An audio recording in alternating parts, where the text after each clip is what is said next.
and I had a massive seizure. And what happens is I just remember opening my eyes and I'm laying with my head in my grandma's lap. And she looks like the youngest, most beautiful version of her that I could remember.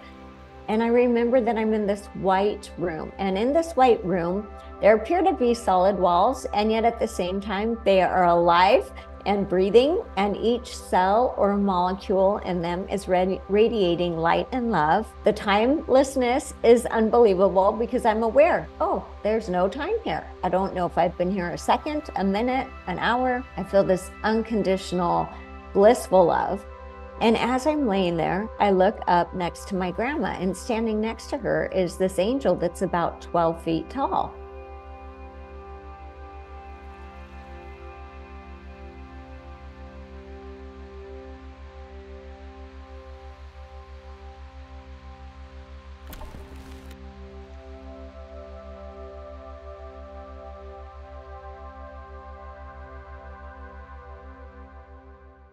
Welcome in. I'm Kimberly. I'm so glad you're here today. Our guest is so exciting, and I'm thrilled to be having a conversation with her. If you're enjoying this content, be sure to click that subscribe button and hit the notification bell so you don't miss any of our upcoming videos. And if you want to keep track of what's going on around the planet, but it feels a little overwhelming, you might want to sign up for our Friday morning email newsletter.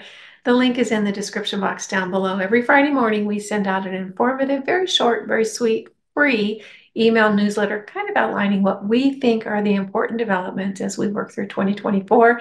Super easy to sign up. You just click the link in the description box down below. I think you're going to love it. Today, I am so excited to welcome in medium and angel communicator, Michelle Clare. Michelle, how are you today? Hi, Kimberly. I am great. Thank you so much for having me. I'm so excited. And she and I just met recently in Sedona at the Sedona Ascension Retreat. We met in the parking lot. I accosted her. It was perfect because at that time we didn't even know we would be having this connection. We didn't know. And, I saw her and I was familiar with who she was. Suzanne Giesman had introduced her during one of Suzanne's breakout workshops that I attended. I thought, oh, I want to get her card. And I got her card. We had that really short little chat in the parking lot. And then I came home and I saw that she was on my calendar. My assistant had booked her. So I was so excited to be able to spend this time with you. Thank you so much. I'm excited to be here. Yeah. Well, you're a medium and an angel communicator, but what some people might not know is that you've actually had three, not one, not two, but three NDEs and two shared death experiences. So please start in and tell us the journey that you've gone through. Right. Yeah. It's definitely been a long journey, not the easiest journey. I do question my soul plan when I came here sometimes. It sounds good on the soul level, and then the human shows up and we're like, whoa, this is tougher than I was expecting. But for me, I'll give you a little bit of a background. I had been raised Catholic. So the beautiful thing about that was I knew I had Jesus, Mother Mary, angels, saints. If I lost my dog, I'd pray to Saint Francis. I always was raised feeling like I had this team of spiritual beings wanting to help me. When I was 12 years old, my grandfather transitioned. And at that point in time, I realized he and I were still in communication. So I would share that with my mom. I would say, well, Grandpa says, and my mom would say, that's what you think he would say if he was still here. And so I quickly realized not everyone was still having this contact with him, although I didn't realize that it was that unique at that time. I just kind of thought, this is interesting. But, so life went on. And what happened then was my grandma transitions some years later. I realized she and I have the same connection going. Once again, I share that with my mom. My mom says that's what you would think she would say if she's still here. Really sweet, very loving, but just kind of not able to wrap her head around it. And so then in April of 2000, at this point in my life, I was married. I didn't have any kids. We were at the hospital that day because my sister-in-law was having a baby. And so I was there. We were all excited. The whole family was there. I was in the hallway talking to her RN, who happened to be my friend from high school. And I had a massive seizure. And what happens is I just remember opening my eyes and I'm laying with my head in my grandma's lap. And she looks like the youngest, most beautiful version of her that I could remember. And I remember that I'm in this white room. And in this white room, there appear to be solid walls. And yet at the same time, they are alive and breathing. And each cell or molecule in them is radiating light and love. The timelessness is unbelievable because I'm aware, oh, there's no time here. I don't know if I've been here a second, a minute, an hour. I feel this unconditional, blissful love. And as I'm laying there, I look up next to my grandma, and standing next to her is this angel that's about 12 feet tall. And I am immediately kind of pulled into her presence. And I remember thinking, oh, I want to see her feather wings, right? Because I was, we all know angels have feather wings. As I went to look for the feathers, what I realized is her wings were actually made out of light, and they were iridescent and translucent. They were kind of like the aurora borealis, where they would move. And I was just enjoying the moment, quite honestly. I remember thinking to myself, what is your name, when I was looking at the angel? And she answered me in my head. She said, my name's Madeline. I'm one of your guardian angels. I was quite shocked because at this point in my life, I didn't know anything about near-death experiences or telepathic communication. And at that moment, I'm just laying in this bliss, quite happy. The next thing I know, I hear someone yelling, code, code, code, and I am back in my body. So I had quit breathing, but because I was already in the hospital, they had the code team coming and I was back. And it was so heavy and so dense. My arm felt like it weighed 500 pounds. I just remember thinking, like, I went from feeling like I weighed about as much as a feather to feeling like I weighed about 5,000 pounds. The shift in density was dramatic. It's so amazing. And what a brilliant plan to have a stroke in the hospital. Yeah, a seizure. Yeah, Seizure in the right. hospital. Yes. Beautiful. So, what happened to your perception or your thought process about reality and being human? Did it kind of connect in, and did you start having expanded abilities after that? Yeah. So what I really found with that first near-death experience, well, number one, I didn't even know what a near-death experience was. So I knew I had an experience. It took me a few weeks to share it with my mom because I didn't know how to put this into words, which a lot of people who've had NDEs will say. It's very hard to find language that covers what we're talking about. And when that happened, my mom was just kind of like, huh, she believed me. I had an experience, but she didn't know what to make of it. What I really found in hindsight was that NDE was set up to connect me really more strongly with the angelic realm. And it showed me quite a few things. Like, one, angels are real.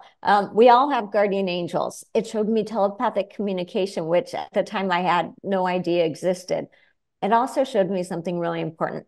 Heaven knows when we are coming. My grandma and my guardian angel were waiting right there for me. I had no idea I was going to have a seizure that day, but there is that knowing that that heavenly realm has that is beyond our humanness. Yeah. Had you had any interest in mediumship or spirituality or anything prior to that? I was still pretty much Catholic. I was definitely interested in communication like that with spirits, but this was back in the year 2000. So it wasn't as common. We didn't have, the internet everywhere. We didn't have all these TV shows and the things that we have now. So it was definitely harder for me to find, but I knew it was real. Oh, you did. So you didn't just dismiss it as a dream or. No, actually, Mhm. this near-death experience, all of mine are more vivid than real life, more vivid than the conversation that you and I are having, more real. And I've heard that repeatedly. What can you describe to let us know how intense it is compared to what this reality is? Yes. So, well, it's gonna, no one's ever asked me that, and I love that. So here's the first example that comes to my mind. It's like being in labor. You know how intense labor is? It's Yes. not necessarily that it's traumatic, right? But the intensity is you're like, oh gosh, there is a human coming. Like, I'm in. Let's get this baby out, right? And you are all in. You're very present in the moment, and it is very intense. So the intensity is there in that way. So it makes it very real. This life feels like a daydream afterwards, But the intensity in that is so much more loving and compassionate and peaceful than it is, like, say, in giving birth. But it is every bit as real. Well, like, you can't deny contractions when you're in labor. You can't be like, oh no, that was nothing. You're in, right? And that is the whole thing with these near-death experiences. They are so real. They are undeniable. Mm-hmm. Yeah, fascinating. So did it open you up a little bit to a larger reality after that first NDE? It did. I was still pretty much not able to process it, is what I would tell you, because I didn't know anyone else who had had these types of experiences. I had no idea where I would go to find someone to talk about them or see what was going on. But it did open me up more to spirit communication. So with each near-death experience, my mediumship does get better. And we know this is really common for most people. A huge percentage that have near-death experiences come back with psychic abilities, mediumship abilities, and just that stronger connection. Yeah, it's almost like it just reconnects that wiring that we all come in with. But because our culture's been the way it is, it's like, what your mother said, oh, that's nice if they were still here. Well, imagine, as we move forward, people are going to be saying, oh, that's wonderful. What else did he say? Right, When you're talking right. about your grandmother. So tell us about your next NDE. Isn't that kind of when things really started accelerating for you? Yeah, things get pretty intense with the next one. So the next one happens in May of 2006. And at that point in time, I had three little kids. So I had a 5-year-old, a 2.5-year-old, and my infant son. He was 6 weeks old. After I had him, I had quite a few complications, and I was in the hospital for the majority of the 6 weeks after I had given birth. And so they decided to do a DNC. They said, hey, it's a 45-minute outpatient procedure. This is going to go smooth. You're going home. You'll be fine. And I really wanted to just be home and out of the hospital. So I said yes. And the night before, I had a pit in my stomach, and I just knew I should not go through with this, even though I didn't know why. It was such a strong feeling. So the next day, I went to the hospital and I talked again with the doctor and I talked with the anesthesiologist. They both assured me it would be easy and quick and fine. I had had anesthesia before. And whenever I've had it, it's just kind of a blank space. I don't have dreams. There's nothing. It's just a blank. So I remember counting backwards for the anesthesiologist. And the next thing I know, I see my white German Shepherd, who had transitioned a couple years before, walk into the operating room, lay her head on the gurney. And the next thing I know, we are gone. And we are on this phenomenal beach. It has colors that we don't have here. It has sounds that we don't hear. It has emotions, everything on this beach, every drop of water, every molecule of sand, every molecule in every flower tree, everything is radiating light and love from the inside out. And I am looking at my beautiful dog. Her name is Tahoe. She looks like she's about 2 years old. We are once again telepathically communicating. She's happy that I'm there. Her fur is just shiny and she's healthy. And we are running on this beach. And so as we run and run, I start to notice, oh, I'm not getting hot or tired or thirsty. And the sand kind of feels like clouds. It doesn't feel like hard packed wet sand. And I start to really become aware that once again, I'm in this blissful, unconditionally loving space with timelessness. As I'm on the beach with her, I can feel my son, who was 6 weeks old and at the house with my mom, calling to me. And so there is a part of me, and this is the near-death experience where I realize our soul can be in more than one place at a time, that stays on the beach with my dog. And there's other part of me that goes to my son. And he was very scared because he knew I was getting ready to leave. And I just looked at him and I said, I will find a way to stay. I did not know what to do. So I started praying. I started saying, it's not my time. I need help. My kids still need me. And the next thing I know, I am transported back into the operating room. Jesus walks in, but Jesus walks in as my best friend, like, hey, I'm here. What do you need? Not worship me or bow down to me or anything like that. I see the operating room light up with this beautiful white light. And the next thing I know, I'm waking up in post-op, and this 45-minute procedure turned into a 3.5 hour emergency surgery because they had ruptured my uterus in two Ah, places and missed my artery by literally a millimeter. so that pit in your stomach was for a purpose. It was for a purpose. Yeah, Mm-hmm. yeah. So after that experience, and I'm assuming that you've healed and you've made it through I again. did. Yeah. It took me about 4 months to get back to 80% level of Hmm. functioning because the infection got pushed into my body when they ruptured the Oh, uterus. And then I had all sorts of other complications after that. So it was a long journey to recovery. yeah. So did your skills and abilities really open up after that experience? Was it something that then you transitioned into the mediumship? Not yet. Nope. Okay. So at that point in my time, as anyone who ever has had one little kid, let alone three little kids, knows, I was actually kind of in survival mode with three kids, poor health. And once again, I did not know the word near death experience or this term. I knew I had an experience, but I still had no context, no one to talk to about this, no way to process it. So I'm aware Jesus is real. My soul can be in more than one place at a time. I do keep having these soul level expansions in my human form when this happens, but I'm not able to take the time to put it into practice or truly dive into what does this mean? Yeah, and I completely understand. Anyone who's had small children, that's what you're doing. You're taking Yeah. care of the kids and this, there's just not a whole lot of time for reflection. So I would imagine that, did you kind of separate out these experiences, like you just put it aside for a little bit, Yeah, not really knowing where absolutely. to put it? Yeah. And I didn't have anyone in my life who I could talk to about it that could help me unpack it either.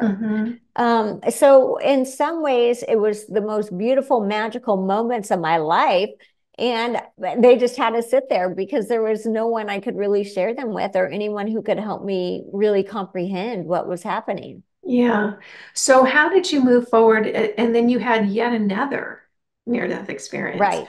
So tell us about that. And is that when you kind of finally moved into this world of spirit communication? Yeah, that is. So my third near-death experience happened on 11/1/11. So November 1st, 2011. For people who like ones, there's a lot of ones in there.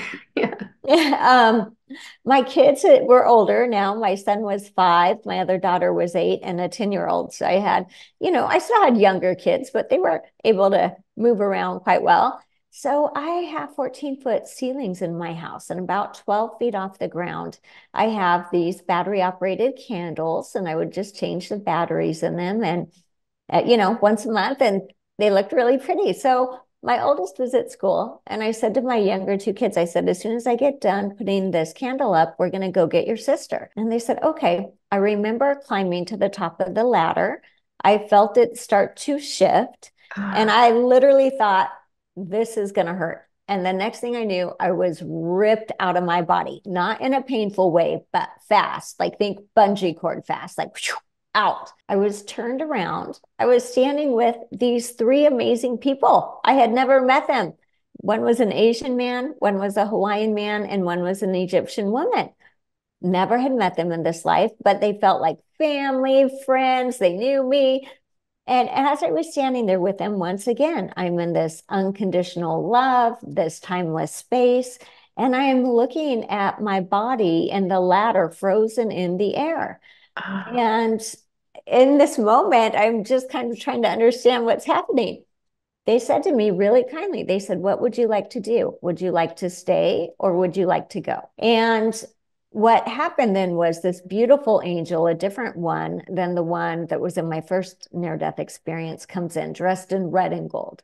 And when I see this angel, I know immediately, oh, this angel is here to take me home or to shift something so that I could stay. And I was really getting in my head in this moment because I was trying to understand how my body was going to hit the floor in less than a second.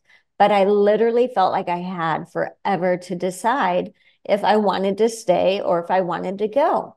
No one was hurrying me. No decisions had to be made immediately. And as I was standing there, I remember seeing my younger two kids in the kitchen. And when I saw them, it was like, oh, I need to stay. And the moment that I made that decision, I was downloaded with a bunch of information. I was told, okay, you can stay, but you've got to go back and you've got to do your mediumship and you've got to help people in the way that you can help them. And I was told that my marriage would probably end in divorce, that there would be more trauma in my life. And even to this day, some of the messages that I was given in that download are still revealing them to themselves to me. There was so much information. So I make the choice to stay.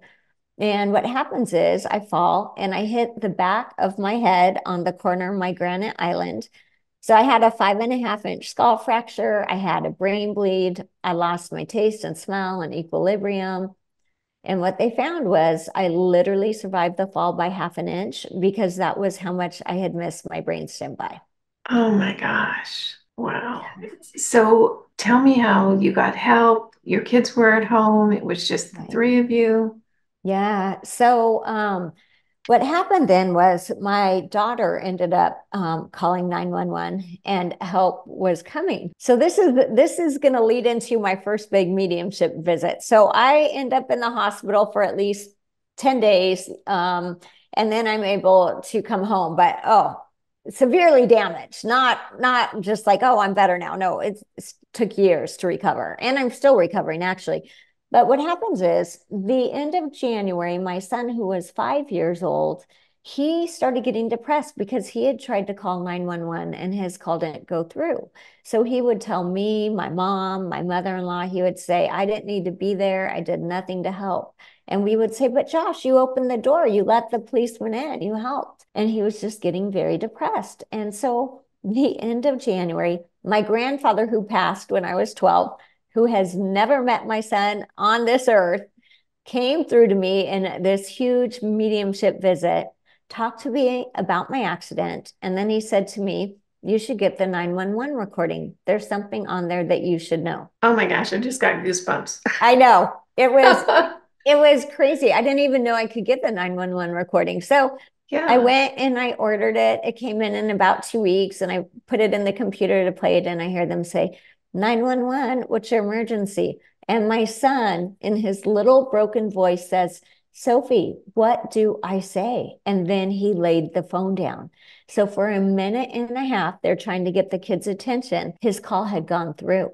And then Yeah. you hear him say, I'm going to go push the panic alarm on the house. And my daughter says, hold on, let me try to call 911. She hangs up and then her call goes through to a different operator. And Um, so when this little 5-year-old came home from kindergarten, I said to him, I said, Josh, you did help me. Help was coming.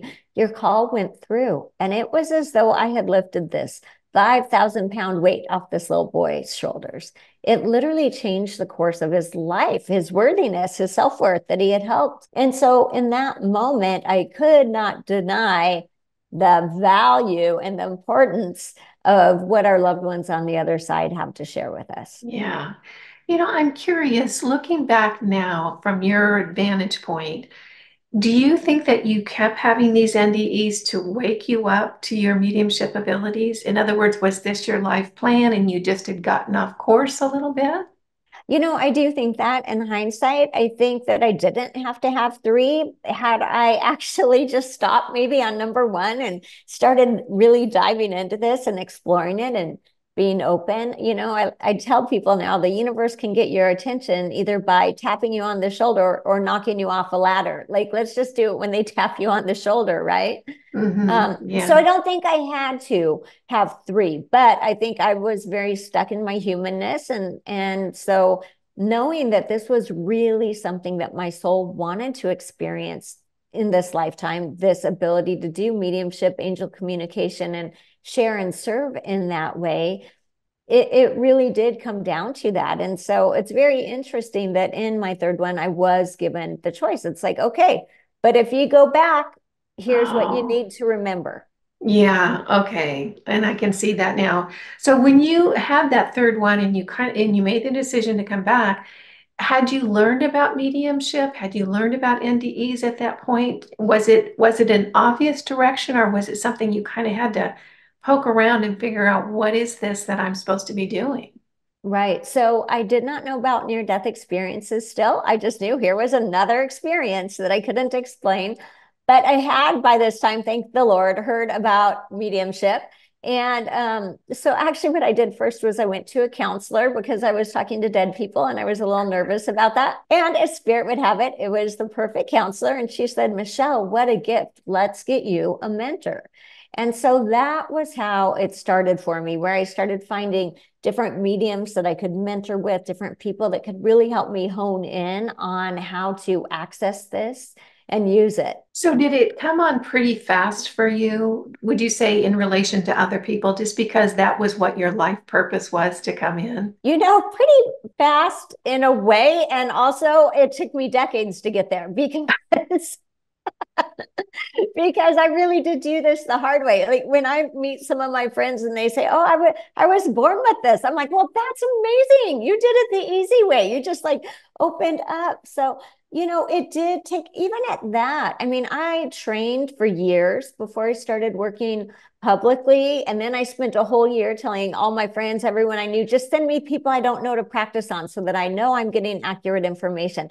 So even though it had turned on or opened up much more quickly after this third near-death experience, I was still not ready or confident enough to feel that I could serve people in the way I needed to.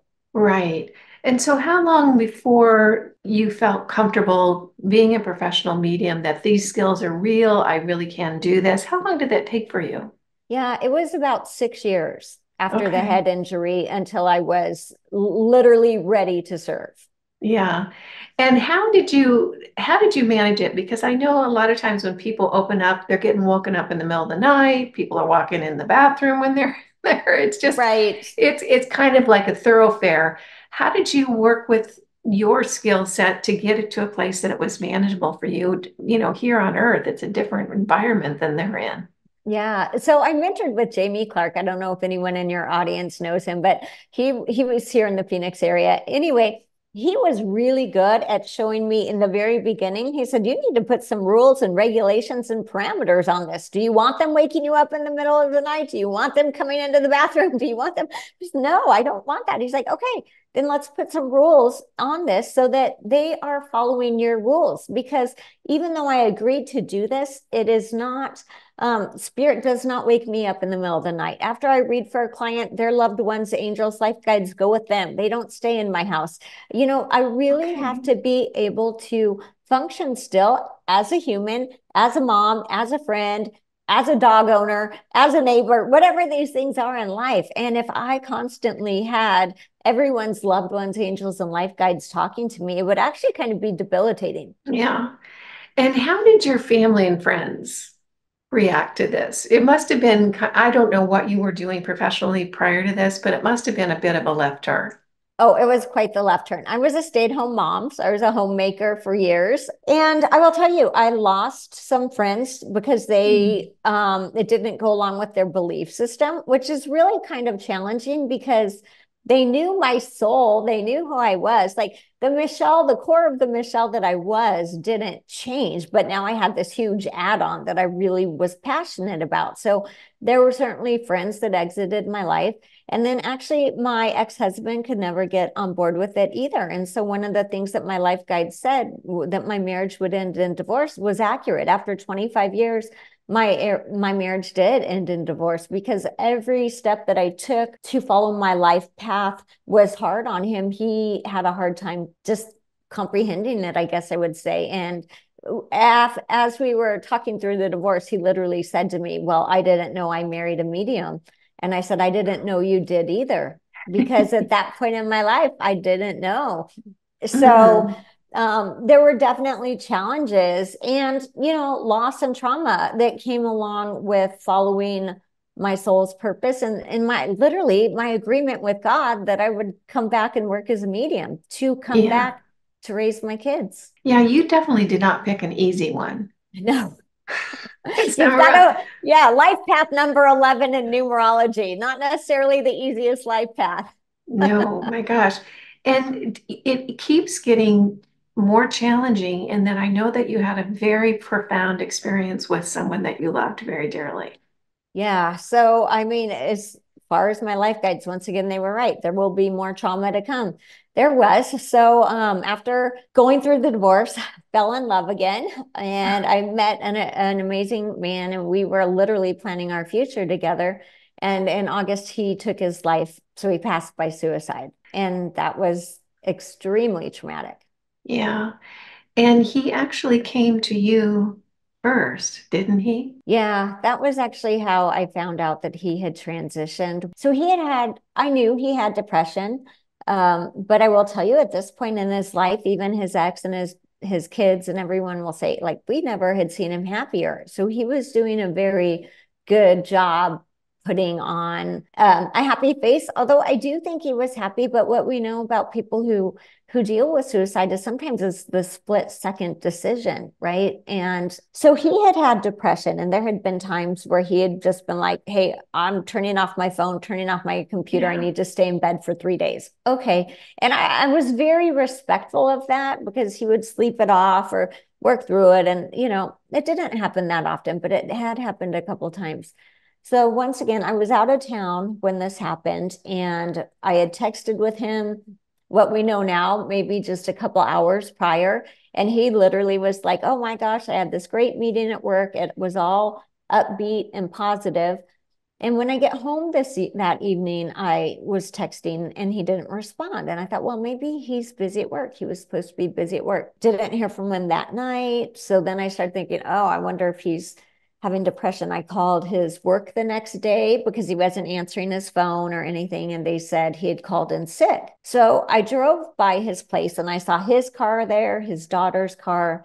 And I assumed then, okay, he's good. She's home. He's home. He's, well, good in the sense that he was safe and, at home. And what happens was we had a party that we were supposed to go to, and he didn't go. And so I came home from that party, and I was in my bathroom getting ready for bed. And obviously I was worried about him, thinking about him, but I just thought he was in one of these funks. And so as I was getting ready, I actually felt him come in behind me, and he was quite a bit taller than me. He was 6'1". I'm 5 feet tall. And I literally felt his presence. And I knew immediately this was mediumship. And that was the last thing that I wanted. And he said to me, he would always tell me, he'd say, Michelle, you're so beautiful. And he said to me, you sure are beautiful.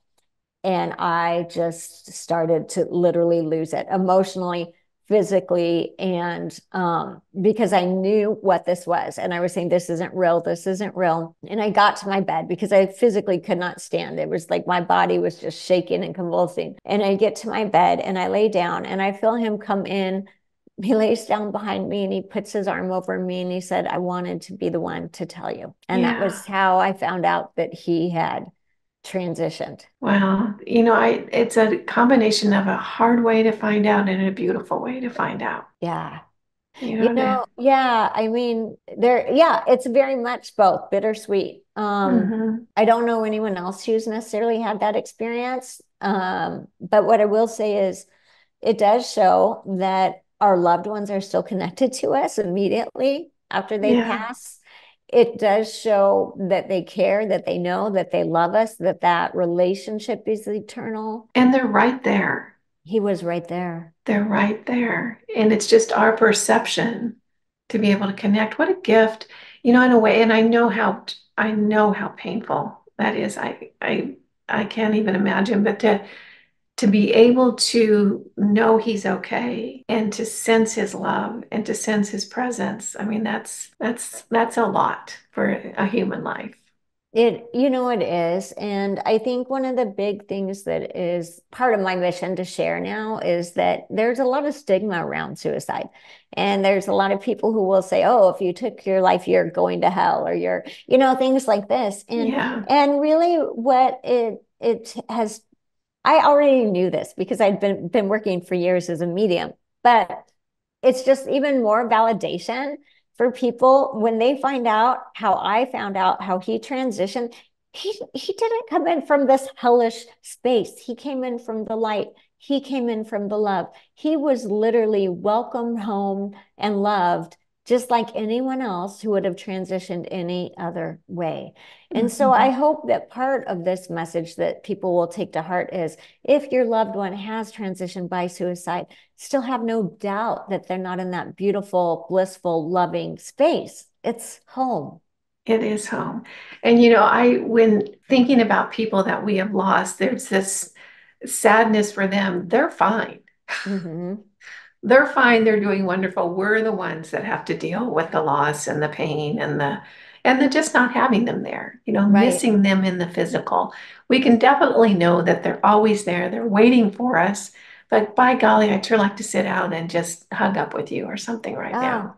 absolutely. And even as a medium with the abilities that I have, with the spiritual knowledge that I have no way to bypass the human grief or Yeah. missing him being in his body. It's Yeah. still very real. And so I understand more about soul plans and maybe, things, some of those things than other people do. And I've really done a deep dive into his and my soul plan, but it doesn't take away the human It side of doesn't, this. it doesn't take it. And that's part of what we're doing here. We're playing Mm-hmm. human for what looks like this amount of time when you're in spirit, and it looks about this amount of time when you're in the Yes. flesh.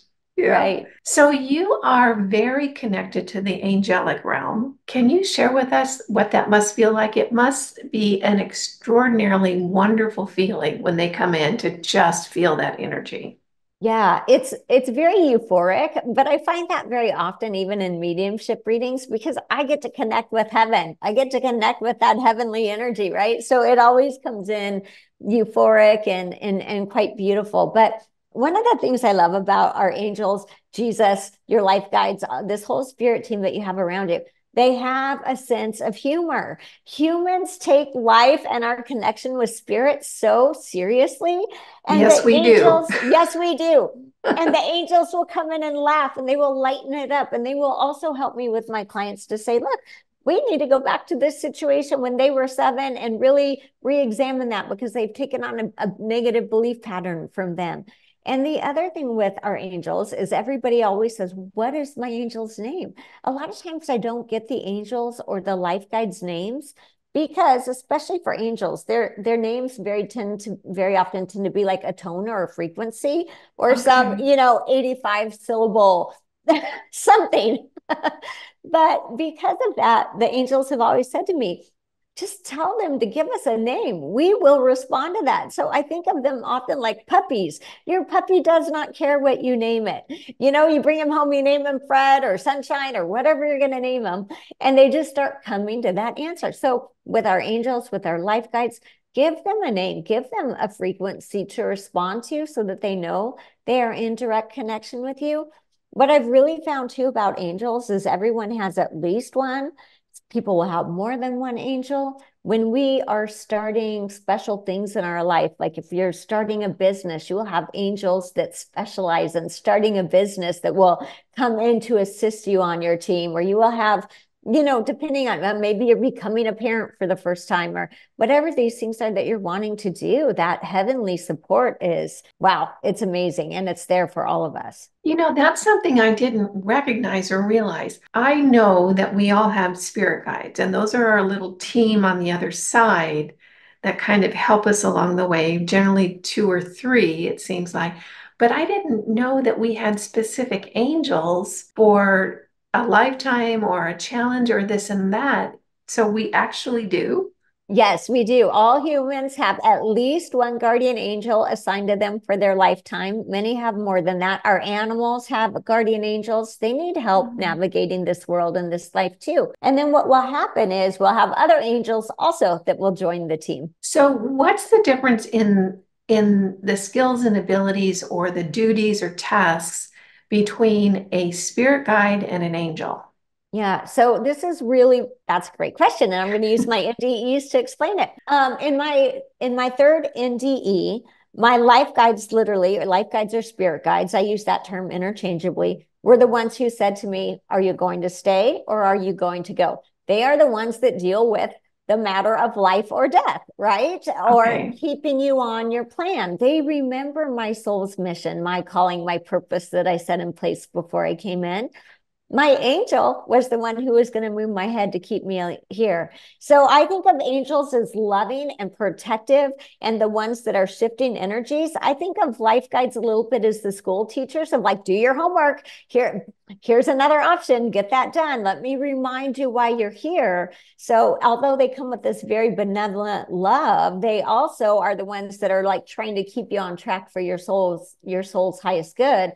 Whereas your angels come in with the near miss car accident or, all of those situations to really protect and love. So can angels manipulate energy differently than spirit guides? I think they can all manipulate it the same, but when you said that, they just gave me a flash. So I had this experience. This was about probably a year and a half ago, where I was driving down the road and this car on the other coming at me spun out and was literally heading right at me. And I knew it was going to hit. There was literally nothing that I could do. I kid you not. Somehow the angel slowed down time right in my lane. I could see almost like this vortex of time. I cannot describe it. Slowed it down just enough that the car went flying by and did not hit me. So yes, I mean, and I think life guides can do that too. They just have a different role in general. But I had no doubt. I got home, I was shaking. I told my kids, I'm like, you are not going to believe what just happened. My car, and the way that they had kind of slowed down time, there were no cars near me that even got hit. This car went flying across 3 lanes of traffic. It was actually 6 because it was in the right lane on the other side. So 6 lanes of traffic, did not hit one other car, a telephone pole, and just spun out into nothing and was fine. Wow. Yes. I have heard about incidences like that where people actually see a shift in what we would perceive as physics or reality to just that, to where everything's fine. Everybody's safe, no one got Yeah. injured, this and that. I love that part. Yeah. So I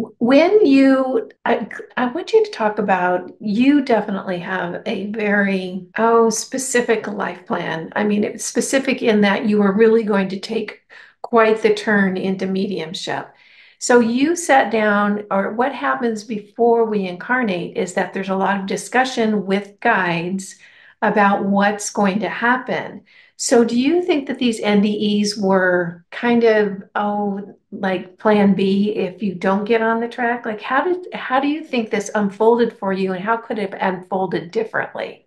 Right. So, well, I think everyone builds in 4 to 5 exit plans in their life, and those would be the opportunities to leave. We might never be aware of it. It really very often could be the near miss, or you thought, oh, I'll set it up that I might get this unexpected whatever that day, right? So sometimes we really don't know that we have had a near miss. Other times we do, like that car accident where I was like, whoa, there was no accident, actually. It just went flying by everyone. So with this being said, I do believe that my soul came here to serve with the mediumship, with the angel messages, life guides, all of this, and communicate in this way. But we also come in veiled with amnesia. And here's what I know about our veil. There's not a veil between our world and heaven. We individually have a veil around us. And depending on that individual veil's thickness, depending on your life plan, depends on how hard it is for you to see out or to receive in or to see out, right? And so for me, I had said, okay, this is what I want to do. If I haven't learned it by this age, I'll give myself this angelic connection. I'll see grandma. I'll remind myself that spirit world's real.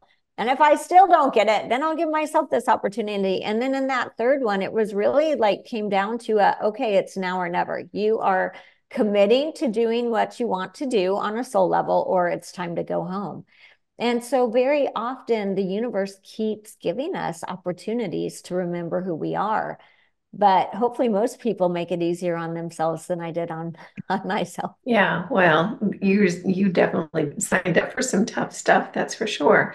So is it your opinion that, if the veil is around each of us individually, can we thin that veil Absolutely. consciously? We can. So number one, it has to be our intention. We want it to thin. We have to say, I want to connect with my loved ones. I want to connect with my angels, right? Intention is such a driving force. Here are the 2 most powerful forces in the universe. Number one is love.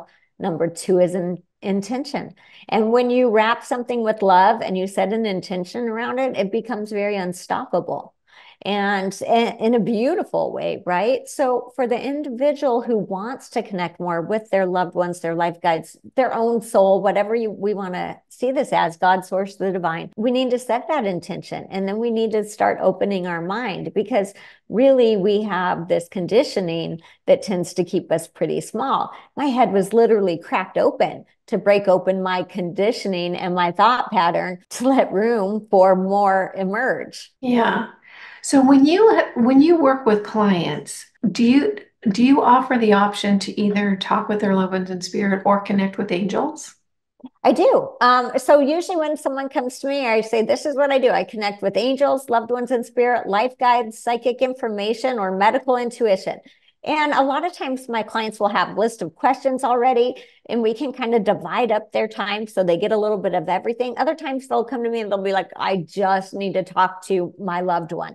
And that's perfect too. But it's very individual. And if people come really open-minded with open energy, normally all of that will come through in a reading. Yeah, so it'll just sort of cycle in and out. Now, what kind of information do you generally see from spirit guides as opposed to angels? Because I think that they're different energetically, their jobs are different, what their focus is probably is different. So how does that sort of pan out in your readings? Yeah, so a lot of times life guides will give me more of what the soul plan is for that person. They'll be like, hey, they need to remember. Now, I would also like to say I don't have an all access pass. I can't. Your life guides are only going to tell me what you're ready to know. They're not going to tell them that in 2036 they win the lottery or whatever this is. No, so but what they do is the life guides will come in and give me very practical information and steps to help you understand where you are on your journey and where you're headed, and really to open your mind to more opportunities and potentials. The angels will come in a lot of times with healing energy. Okay, you've had this back issue since you fell 6 years ago or whatever this is. So angels come in with healing energy. And when I say healing energy, I mean body, mind, spirit. They soothe our heart. They soothe our soul. When we feel that we are connected to our team on the other side, when we know that our loved ones are still around us, it is the most soothing, peaceful energy. It does not take away the pain or the grief of missing your loved one, but it does bring you peace because you know they're still here. Yeah. Yeah. And Earth, I think that I know for sure I was overconfident before I incarnated. Oh, yeah. Well, and I would like to say something about that. I clearly remember in my third near-death experience standing with my life guides as they said, you're going to have a divorce, you're going to have more trauma. And I was just like, okay, I remember this. I remember saying, okay, send me in, coach. I've got this, right? And then I get back into my human form, and there are days where I'm on my knees and you don't know that you can even take your next breath. And yet I clearly remember saying, okay, I'm in, send me in. I know. Isn't that so funny? I mean, it looks so different when you're in spirit form, and then you get here and you go, holy cow. Yeah, All right, absolutely. so let's move on to what's happening on the planet right now, because it would appear that humanity is going through a shift, that things are changing on the planet. Can you share with us what maybe you have learned from your angels and guides about what is actually going on the planet and how we can best navigate these changes? Yeah, so there's obviously a lot going on this planet, but we actually very much as individuals can help. A lot of times we feel like we can't help. There's nothing I can do about it. I can't change who's going to be president. I have one vote or whatever these things are that we internalize. I can't stop the war. I can't. But here's the thing that Spirit World keeps telling me. Number one, think of all of the humans on this planet, what, 8 billion, over 8 billion people. Each one of them has angels, life guides, and loved ones in spirit who are around them, holding the light for their highest good. And then it's our job as individuals to anchor the light in this earth. So it's not that I'm not aware that there is war going on, but I know for a fact Michelle cannot stop the wars. But what I can do is anchor my light in. I can see it spreading. I can be the light. I can bring the light. And by doing that, that's actually how we're moving through and overcoming the darkness that is out there. Now, I do think it's going to be challenging. It's not going to just go away. But what will happen is on this human collective consciousness level, the more we are all feeding into the light and holding the light and being the light, the stronger the light gets. So if you are someone that wants to walk around and look at all the bad stories on the news and say that everything's wrong with this world, humans are terrible, there's not one good person left, you're feeding a negative energy, and that's not helping anyone. Yeah. Could you imagine if billions of people just held that light? Yeah. What a difference. It would completely shift the whole feeling on the planet. Oh, it would be unbelievable. But this is what I will tell you, no matter how bad things look for us on the human level, you just can't forget that there are so many beings of light holding the space for this planet and us as humans to succeed. Yes, and that's one thing I've noticed so much, Michelle, in the past few years. We have so much help, so Mhm. much help. The galaxy, they're rooting for us. They're giving us all their energy to make sure that we get through this in a way that's really going to benefit mankind. It's exciting. It is exciting. And I think we're seeing a lot of people wake up and want more, even like the amazing conference we were at a week ago or whenever that was. I mean, people are ready to know that there's more and that they are loved and supported. And also that you don't have to follow another human to God, source, the divine. Every human, your soul is your direct cell phone connection to source, to your angels. You know, this is something that we can all do for ourselves. Some Mhm. people will be better at it than others, or possibly, like me, become professional at it. But every human has their own direct connection to their loved ones, their life guides, their angels, God, source, the divine. And so I always like to say to my clients, when you come to me, I'm not more connected to your loved one than you are. You're connected to your loved one. I'm just able to hear it a little easier. But as we practice and we train and we use this muscle, you'll get better and better at it. Yeah, and that's so true. It's our birthright to be able to connect. What a wonderful way to put it. Now, I want to ask you one last question your life is so different than what it was when your kids were little. Do you feel like, oh, this is it? Like you're just in the zone now? No, I don't know if I'm ever going to feel like I'm just in the zone.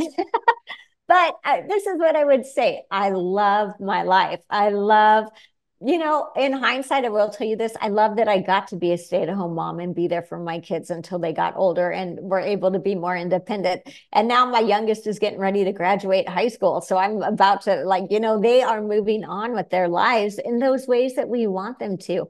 But I still feel like I am at the beginning. I don't think that I have reached my peak yet. I feel like there's a lot more coming for me, as far as maybe teaching. My first book is coming out. So, do I feel like I would say I feel like I'm in the flow. I feel like I'm connected with spirit and I'm moving in the direction. But I still see so much to come. Yeah. Oh, that's exciting. You are such a beautiful light. So, Oh, how do thank we you. find out more about you? Yeah, you can go to my website, Michelle Clare, CLARE.net. I'm also on Facebook and Instagram, so you can follow me in those places. And I'll have a book coming out this year, so I'm really excited about that. Oh, wonderful. Wonderful. And I'll have all that information linked in the description box down below. It has been such a treat. First of all, it was a treat to meet you in Sedona. No, thank you. I feel the same way. Oh, it was wonderful, and it was a beautiful conference. I told Michelle before we came on, I can't wait to go next year. I'm already looking forward to it. And your time today has just been so special. You are such a gift to the world. So thank you for all that you do. Thank you so much. I appreciate you, and I've enjoyed sharing this time with you. Yeah, it's been fun. All right, everyone. Thank you so much. Bye now. I hope you enjoyed this video. Coming up next, this is a good one. Or you might really like this one too. Either one of them could be perfect for you. Before you leave, don't forget to subscribe.